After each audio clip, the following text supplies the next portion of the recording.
Na'udzu billahi minasyaitonir rajim wa na'udzu billahi min iblis wa min syayatin wa min su'il qarin wa min syayatinil jinni wal ins.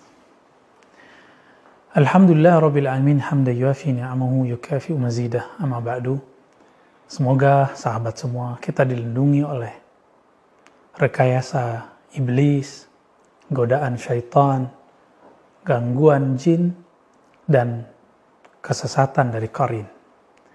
Suatu kali Nabi Muhammad SAW pernah diikuti oleh Sayyidatuna Aisyah, karena Sayyidatuna Aisyah berpikir Nabiullah, kekasihnya, suaminya, pindah ke rumah istri yang lain. Ternyata Nabi Muhammad SAW berziarah di Maqbarah Baqi', yang beliau doakan, Allahumma maghfir li ahlil Baqi', ya Allah ampunilah orang-orang yang berkubur di Baqi'. Makanya sampai hari ini orang ingin dikuburkan di Baqi' karena mendapatkan doa dari Sayyidina Nabi sallallahu alaihi wasallam. Ketika Aisyah mendapati Nabi sedang bersalam, berdoa, bahkan beliau terharu melihat orang-orang Baqi', maka Nabi menyapa, "Wahai Aisyah."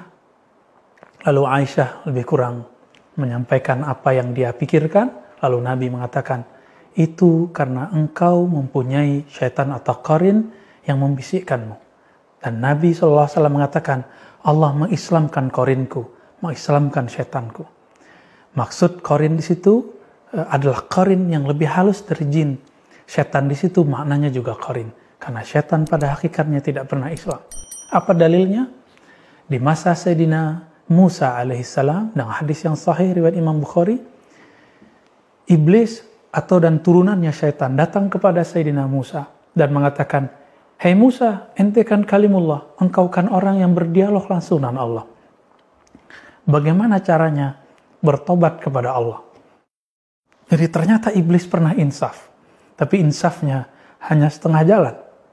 Maka kita yang tidak pernah insaf kalah daripada iblis. Lalu datang kepada Sayyidina Musa. Apa kata Sayyidina Musa? Itu kubur kakekku Adam, sujudlah kepadanya. Mengqadha sujudmu yang dulu engkau tunda ketika di surga. Apa jawaban iblis? Hei Musa, di saat dia hidup pun kami tidak mau sujud. Apalagi ketika dia telah mati berbau tanah. Maka bertambahlah sombongnya iblis. Iblis ini, teman-teman yang mengatakan Allah, dulu bergelar Khazinul Jannah atau Haris.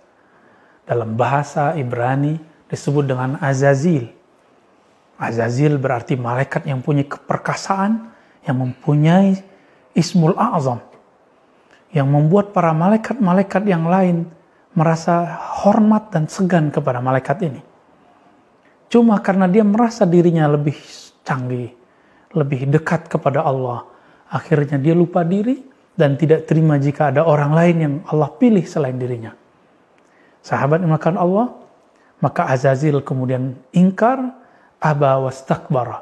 Dia menjadi enggan dan karakter awalnya merasa lebih dari orang, Allah munculkan dalam Al-Quran ini, wastakbara. Dia merasa dirinya besar, merasa dirinya lebih utama. Maka hati-hati, jika ada di antara kita merasa lebih pintar dari orang, maka kita telah mewarisi keiblisan dalam diri. Ada mursyid merasa lebih tinggi dari mursyid yang lain. Khalifah seorang thariqat, muqaddam seorang thariqat merasa lebih tinggi dari muqaddam yang lain. Salik, murid thariqat, mahasiswa, profesor, doktor merasa lebih dari orang lain. Hati-hati, maka dalam dirinya ada kegelapan-kegelapan iblis. Na'udzubillah min dzalik. Sahabat yang melakukan Allah, lalu apa bedanya dengan syaitan? Syaitan itu menjadi karakter. Salah satu karakter dari iblis adalah syaitan yang mempunyai tugasnya adalah menyampaikan zukhrufal qaul. Begitu yang dikatakan dalam surah Al-An'am. Dalam surah Al-An'am, Allah mengatakan bahwa para nabi, setiap nabi, Allah berikan tantangan musuh dari kalangan dua jenis. Pertama, setan dari kalangan manusia. Yang kedua, setan dari kalangan jin. Berarti setan itu tidak hanya bertubuh halus, tapi bisa juga bertubuh seperti kita. Ciri-cirinya apa? Zukhrufal qaul. Mereka menyampaikan kepada teman-temannya, komunitasnya, grup-grupnya, zukhrufal qaul, kata-kata dusta, hasutan.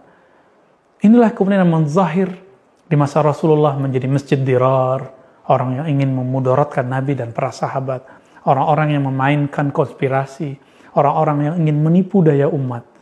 Orang-orang ini di dalam dirinya hanya ada kegelapan syaitan. Mereka adalah syaitannya manusia. Nauzubillah min dzalik. Meskipun di dalam ayat ini sangat umum sekali, ternyata ada ayat yang sudah kita hafal dari dulu. Itu lebih jelas menyebutkan tentang syaitan manusia. Wa idza laqul ladzina amanu qalu amanna. Surah Al-Baqarah ayat 14. Jika mereka bertemu orang beriman, mereka mengatakan kami beriman. Ini ciri-ciri syaitan manusia. Wa idza khalau ila syayatinihim. Jika mereka menyendiri, tidak ada lagi orang beriman tadi, berkomunitas dengan syaitan-syaitan mereka. Syaitan di situ adalah teman-teman mereka yang bertubuh fisik manusia, tapi berfikir seperti iblis. Nauzubillah min dzalik. Sahabat yang melakukan Allah, maka syaitan bisa jadi kalangan jin, boleh jadi juga dari kalangan manusia. Semoga kita bukan bagian dari mereka. Lalu apa bedanya dengan qarin dan jin? Qarin adalah jin yang halus, yang dia menyertai kita setiap kita lahir. Nabi juga ada qarinnya. Inilah qarin yang diislamkan oleh Allah SWT pada Nabi. Maka qarinnya Rasulullah telah diislamkan. Sebenarnya Nabi juga mengislamkan qarin-qarin para sahabat. Begitu juga di akhir zaman. Qarin-qarin itu ada tetap dan mereka masih hidup. Jadi qarin-qarin ini Allah panjangkan umurnya. Lalu sahabat yang makan Allah, jin itu sendiri apa? Jin itu bahasa Arab yang berarti makhluk halus yang tidak terlihat oleh kasat mata. Maka orang gila pun disebut majnun, satu akar kata dengan jin, jannah, ya, satu akar kata. Sesuatu yang tidak terlihat disebut jin. Tetapi bagi orang-orang yang sensitif secara hawas, yang kemudian disebut indera keenam kah itu atau kasyaf kah itu, mereka kadang-kadang Allah kasih lihat. Bukan dia yang melihat, tapi Allah perlihatkan. Tapi ingat, ini bukan pertanda orangnya sakti, orangnya hebat. Justru ini musibah baginya. Karena akan terganggu setiap saat. Ini yang dikatakan Nabi, seandainya engkau melihat mereka, tentu dadamu akan sesak. Ya. Maka kita beruntung. Inilah yang dikatakan Ta'illah, al-man'u ata'. Jika Allah melarang, menahan satu pemberian kepadamu, Allah sedang memberimu. Melarang mata kita, menahan pandangan kita untuk tidak melihat genderuwo, kuntilanak, tuyul, atau nama-nama jin lokal. Itu jin lokal. Jika di Arab sana ada Ummu Sibyan, ada namanya Dasim. Dasim ini syaitan atau jin yang bertugas memecah belah keluarga, sahabat dengan sahabat, teman dengan teman, perceraian. Dasim. Ada macam-macam nama jin. Ada Walhan atau Walahan yang bertugas mengganggu kita lagi sholat, lagi wudhu, lagi baca Quran. Jika saya, antum semua merasakan ragu lagi sholat, ragu lagi wudhu, berarti Walahan sedang bekerja. Coba baca kalimat ini. A'udzubillah minasyaitonirrajim, bismihi Walhan. Aku berlindung kepada Allah dari syaitan yang dirajam, yang bernama Walhan atau Wilhan. Insya Allah, syaitan ini akan pergi. Nah, inilah perbedaannya. Iblis adalah rajanya, asal dari semua ini. Pengikut-pengikut iblis ini dinamakan syaitan. Syaitan itu ada yang halus dari kalangan jin, ada yang berfisik seperti kita, manusia. Lalu ada qarin dan jin biasa. Qarin yang halus menyertai kita. Inilah yang kadang membisikkan yang tidak benar. Inilah yang membuat kadang ada orang mengalami penyimpangan seksual, berpikir, berkhayal yang tidak benar.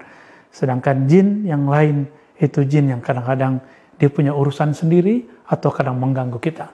Wassalamualaikum warahmatullahi wabarakatuh.